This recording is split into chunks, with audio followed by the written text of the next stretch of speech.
It's a famous equation called the rocket equation. Right. And that's why, if you saw the launch of either the Apollo missions, if you're an old timer, or the recent Artemis missions, right, you see this huge rocket.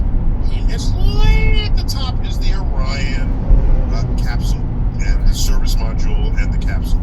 It's the little thing at the top.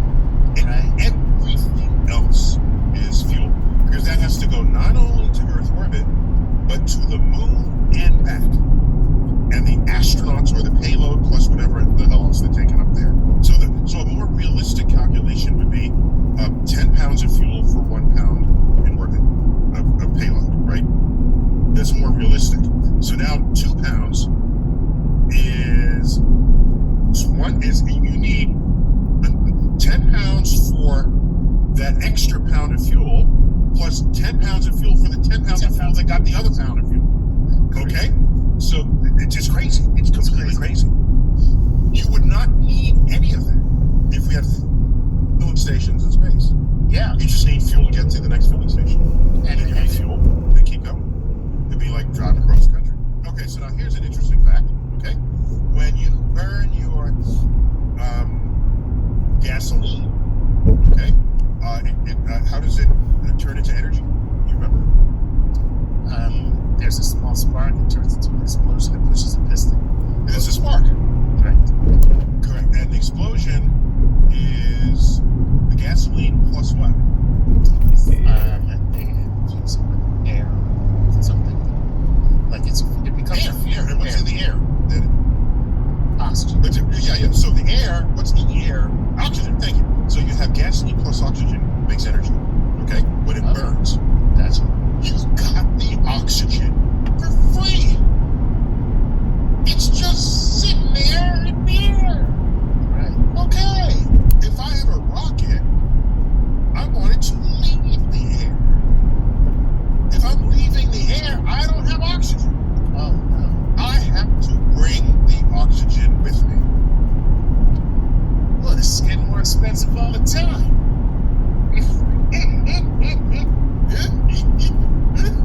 Okay, so here you go. So do you remember the Artemis and the space shuttle has 2 solid rocket boosters on the side? Okay, the 2 boosters, and then it releases them.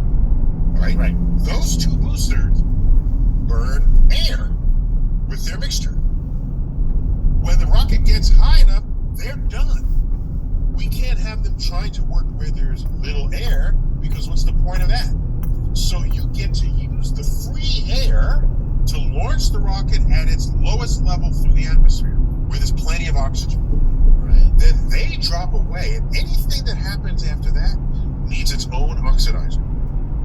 And the fuel tanks that not only started burning at the base on the launch pad, but continue in orbit, is the larger tank that has 2 tank containers. One of them holds hydrogen, the other holds oxygen. And the hydrogen tank is twice as big as the oxygen tank. Okay, so when I mix them, what's the mixture? Sounds a little bit like H2O. Oh!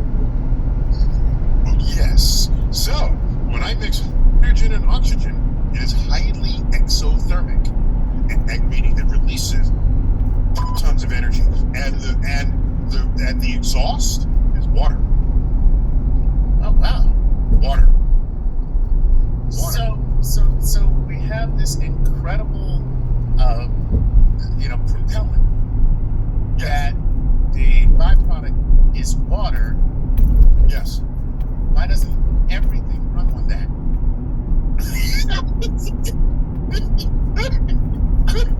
I love the gears are going in Chuck's head.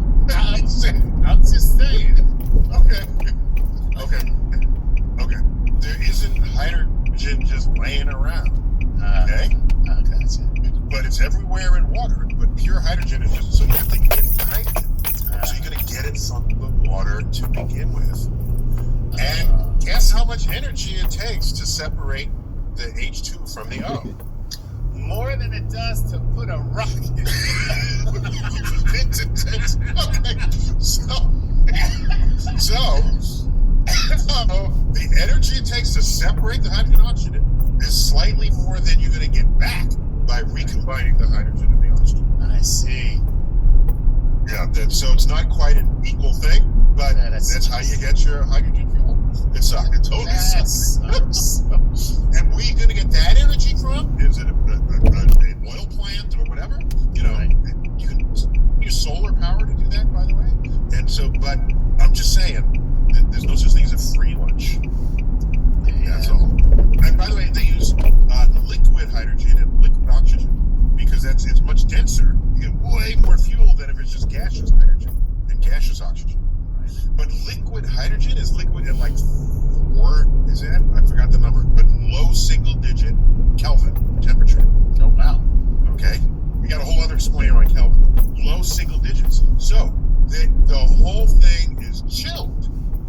And that's why you look at some launch videos of the Saturn V rocket, you see this ice on the sides. Yes. It's Florida. Where does the ice come from? Right. Because this stuff is cold.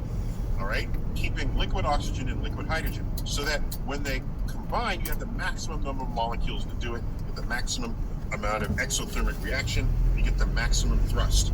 And according to Newton, you cannot move forward unless you spew something else back out the other side. Normally, If you're going to move in... Thanks. Yeah. I'm glad you said that instead of flatulence. Otherwise, you could grab that. that was my first thought, but I was like, let's go. That was your first thought, right? I was like, Okay. let's go a little Let's be a little more mature. Yeah. Okay. So the point is, unless you have friction to help propel you forward, if you're just trying to move through space or through the air, something has to come out the back so that you propel forward. For every action, there's an equal and opposite reaction, and that's why you have this huge plume coming out the other side. And so that's the rockets 101 for you. That's very cool. Just saying.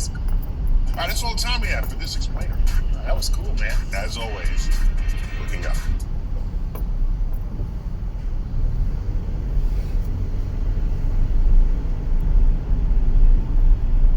I didn't know how weird it was to tell people I was from Florida until I moved. We got a reputation, y'all. It's bad. You know what I'm saying? Because we're a weird place. Like, let's be honest. Florida's like the Kanye of the 50 states. Like, let's be honest. You know? It's like when I was young, I loved it. But the older I get, the more I'm like, I don't know if I can defend everything it's doing. You feel where I'm coming from? Florida and Kanye just have so many similarities when it comes to, like, how hard they are to root for. Does that make sense? It's like, yeah, they're both creative, they both love women with big booties, but they both tried to make the Confederate flag cool. It's like, I don't know. Mistakes were made. It's a tough thing to defend. That's all I'm getting at.